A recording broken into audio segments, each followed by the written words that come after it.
அதாவது கூகுளோட ஃபர்ஸ்ட் பேஜில் நம்ம வெப்சைட்டை முன்னாடி கொண்டு வரதான் எஸ்இஓ. பட் அதில் என்ன குவாலிட்டி இருக்குது அப்படின்னா, எக்ஸாம்பிளுக்கு கூகுளில் வந்து எதாவது நம்ம சர்ச் பண்ணுறோம்னு வச்சுக்கலாம். இப்போ வந்துட்டு ஒரு ஏசிக்கு சர்வீஸ் பண்ணணும் சர்ச் பண்ணுறோம் அப்படின்னா, இந்த மந்த் ஃபுல்லும் யாரெல்லாம் ஏசி சர்வீஸ் சர்ச் பண்ணுறாங்களோ அவங்க வெப்சைட் முன்னாடி இருந்துச்சுன்னா கான்டாக்ட் பண்ணி ஏசி சர்வீஸ்க்கு எடுத்துக்குவாங்க. ஒரு ஆர்ஓ வந்து வாங்கணும்னு நினைக்கிறாங்க, அப்போ best RO in Salem, RO company in Salem போட்டாங்கன்னா யாரோட வெப்சைட் முன்னாடி வருதோ அவங்களுக்கு கால் பண்ணி ஆர்ஓட லிஸ்ட் வாங்கிக்குவாங்க. அப்போ கூகுளே ரேங்க் ஆகலாம் என்ன ஆகும், அந்த பொட்டன்சியலை அவங்க இழந்துருவாங்க. கூகுளில் சர்ச் பண்ணி வரக்கூடிய கஸ்டமர் அவங்களுக்கு கிடைக்காமே போயிடுவாங்க. அப்போ எஸ்இஓங்கிறது எல்லா டைப் ஆஃப் பிஸ்னஸ்க்கும் சூட்டபிளான ஒன்று தான். பட் தமிழ்நாட்டில் இதுக்கான அவேர்னஸ் இல்லாதனால வெப்சைட்டே இன்னும் வந்து கிரியேட் பண்ணாத பிஸ்னஸ் பீப்புள் இருக்காங்க. கேட்டால் இப்போ தான் வெப்சைட் வேணும் சார், அதை நீங்கள் ரெடி பண்ணி கொடுன்னு கேட்பாங்க. ஆனால் தமிழ்நாட்டில் பொறுத்த வரைக்கும் அந்த வெப்சைட்டோட பொட்டன்சியலே தெரியாமல் இருக்காங்க. அதனால் கூகுளில் நம்ம வெப்சைட் முன்னாடி கொண்டு வந்துட்டோம்னா அந்த மந்த்து ஃபுல்லும் யாராலும் நம்ம பிஸ்னஸ் ரிலேட்டடாக சர்ச் பண்ணுறாங்களோ அதுக்கான கஸ்டமரை நம்ம ஈஸியாக வந்து எடுத்துக்கலாம். பட் லோக்கல் எஸ்இஓக்கும் அதுக்கும் என்ன டிஃப்ரெண்ட் அப்படின்னு பார்த்தோம் அப்படின்னா, எஸ்இஓ அப்படிங்கிறது நம்ம வெப்சைட்டை கூகுளில் சர்ச் பண்ணால் முன்னாடி கொண்டு வரதான் எஸ்இஓங்கிறது. லோக்கல் எஸ்இஓங்கிறது அப்படி கிடையாது, அது வந்து கூகுள் மேப்பை வந்து முன்னாடி கொண்டு வரது.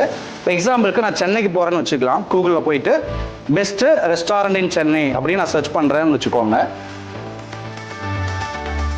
இப்போ நான் வந்துட்டு சென்னைக்கு புதுசு ஒரு மீட்டிங் அட்டன் பண்ண போகிறேன். பட் ரெஸ்டாரண்ட் சாப்பிடலாங்கும் போது நான் இந்த மாதிரி தான் சர்ச் பண்ணுவேன், பெஸ்ட்டு ரெஸ்டாரண்ட் இன் சென்னை அப்படின்னு சொல்லிட்டு நான் சர்ச் பண்ணேன் அப்படின்னா நான் வந்துட்டு இதுக்கு வெப்சைட்லாம் போய் பார்க்க மாட்டேன். இதுக்கு வந்து கூகுள் மேப்பை தான் பார்ப்போம். வெப்சைட்டில் போயிட்டு யாரும் வந்துட்டு எந்த ரெஸ்டாரண்ட் நம்ம பார்க்க போகிறது கிடையாது, நம்ம வந்து கூகுள் மேப்பை தான் பார்ப்போம். இப்போ இந்த கூகுள் மேப்பை பார்த்தோம் அப்படின்னா இந்த மாதிரி வரும், பெரிய பெரிய ரெஸ்டாரண்ட்டோட இதெல்லாம் ஃபஸ்ட்டு 3ல் வரும். கீழே ஸ்க்ரோல் பண்ணிங்கன்னா 3க்கு மேலே காட்டாது, ஸ்க்ரோல் பண்ணுங்கள்.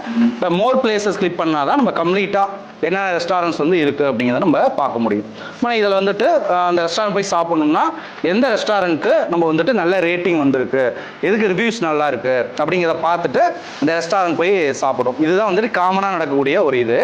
அப்போ கூகுளில் சர்ச் பண்ணால் அந்த கூகுள் மேப்பும் நம்ம முன்னாடி கொண்டு வர மாதிரி பண்ணிட்டோம்னா அந்த மேப்பில் வந்து நம்மளுக்கு நிறையா கால்ஸு, என்கொயரிஸு, மெசேஜஸ்ன்னு சொல்லிட்டு நிறையா வரும். இப்போ இன்னும் எக்ஸாம்பிள் கொடுக்கணும் அப்படின்னா, நான் வந்துட்டு ஒரு கோயம்புத்தூரில் ஒரு பைத்தான் வந்து படிக்கணும்னு நினைக்கிறேன். அப்போ நான் என்ன சர்ச் பண்ணுவேன், பெஸ்ட்டு பைத்தான் கோர்ஸ் இன் கோயம்புத்தூர் அப்படின்னு தான் நான் சர்ச் பண்ணுவேன். இப்போ சர்ச் பண்ணுங்க, இப்போ இதுக்கு வந்து நான் வெப்சைட்டை போய் பார்க்க மாட்டேன், கூகுள் மேப்பை தான் பார்ப்பேன். பெஸ்ட்டு பைத்தான் கோர்ஸ் இன் கோயம்புத்தூர் அப்படின்னு நான் போடுறேன். இது வந்து எல்லா டைப் ஆஃப் பிஸ்னஸ்க்குமே இந்த கூகுள் மேப் அப்படிங்கிறது ஒர்க் அவுட் ஆகும்.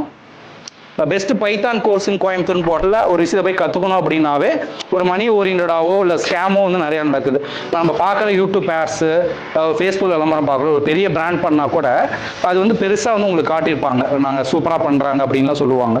உள்ளே போய் கேட்டோம்னா 60,000 1 lakh ஃபீஸ் 2 lakhம்பாங்க. ஒரு மாதம் அந்த மாதிரி சொல்லி கொடுப்பாங்க. ஆனால் கற்றுக்கிட்டு அதுக்கப்புறம் பிஸ்னஸ் க்ரோத்தாக இருக்காங்கன்னா அதே ஸ்டேஜில் தான் இருக்கும். என்ன காரணம் அப்படின்னா அந்த மணி மட்டும் வாங்கிக்குவாங்க, பெருசாக அவுட்புட் வந்து இருக்காது, சப்போர்ட்டும் பெருசாக இருக்காது. பட் அதுக்காக நான் என்ன பண்ணியிருக்கோம் அப்படின்னா, நாங்களே இன்செர்ட் பண்ணி ஒரு ப்ரொஃபஷனல் ட்ரைனிங்கை பிஸ்னஸ் பீப்புள்ஸ்க்கு ஃப்ரீலான்ஸ் பண்ணணும்.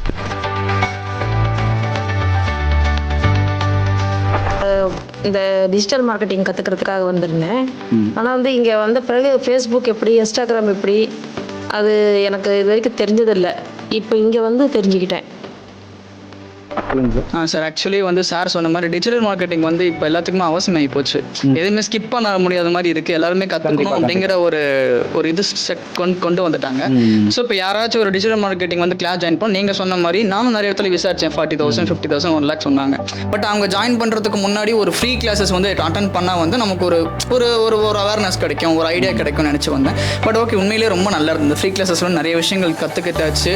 மேடம் சொன்ன மாதிரி Facebook ads, Instagram ads and உங்களோட ஸ்பீச் ரொம்ப நல்லா இருந்தது. நல்லா பண்ணி தந்தீங்க. உண்மையில ரொம்ப யூஸ்ஃபுல் தான். ப்ரைஸஸும் பண்ணி ரொம்ப அஃபோர்டபுள் ப்ரைஸஸில் தான் எல்லாமே பண்ணிட்டு இருக்கோம். ரொம்ப நல்லா இருக்கு சார். அண்ட் இந்த மாதிரி நீங்கள் நிறைய ஃப்ரீ டிஜிட்டல் கிளாஸஸ் வந்து நீங்கள் பண்ணலாம். எங்களை மாதிரி நிறைய பேர் வந்து கற்றுப்பாங்க. நிறைய பேருக்கு விழிப்புணர்வு கிடைக்கலாம்.